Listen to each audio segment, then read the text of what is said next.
Week of the new Trump administration is coming to an end. As Lieutenant Chris Oliveris, spokesperson for the Texas Department of Public Safety. Lieutenant, always appreciate you making the time. Good to see you.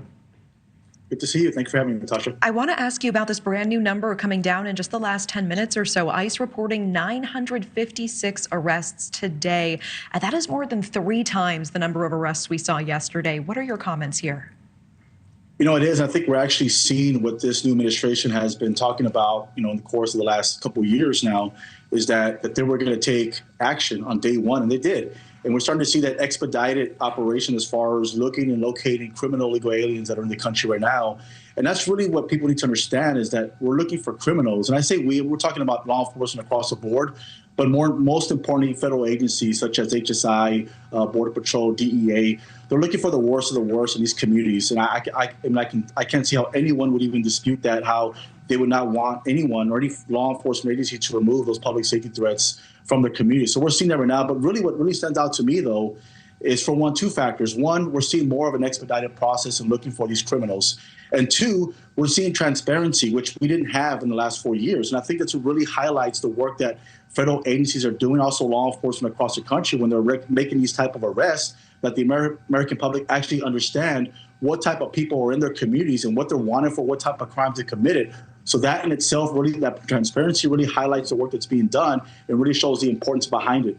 Yeah, to your point, who does not want violent criminals out of their communities? And the numbers completely reflecting that. The vast majority of Americans absolutely support the removal of undocumented violent criminals. I want to get your take. Last hour on Prime, we had Major General William Enyart on our show, and he commented on the reported arrest quota that is going into place now. 75 arrests per ICE field office per day. Let's take a quick listen to his response to this quota. Anytime you put a quota on a law enforcement officer, that's a bad idea. Law enforcement officers are supposed to use their discretion.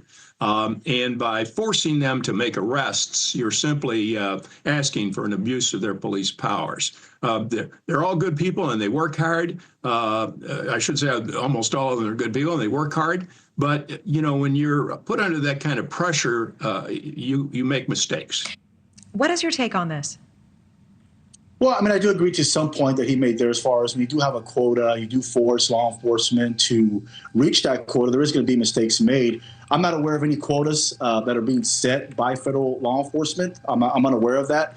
What I can tell you, at least from our end in Texas, our law enforcement, our state troopers, our criminal investigators, we don't have a quota.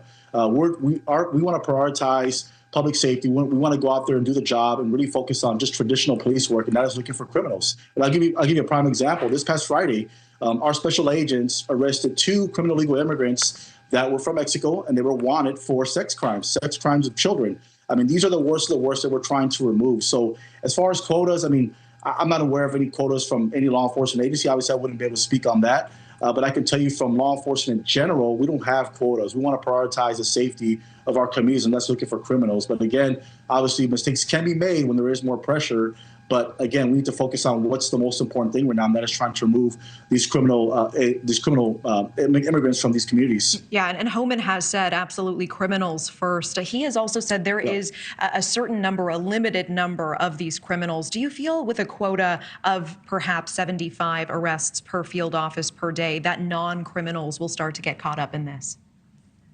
Well, I think Tom Homan made it very clear is that's why you need cooperation from elected officials and from law enforcement across the country. And the most advantageous process would be is arresting criminal illegal immigrants that are in the jail right now, as opposed to being released. And now you have to go look for them in a community where it's much more dangerous for the officer, much more dangerous for the migrant themselves and for the community.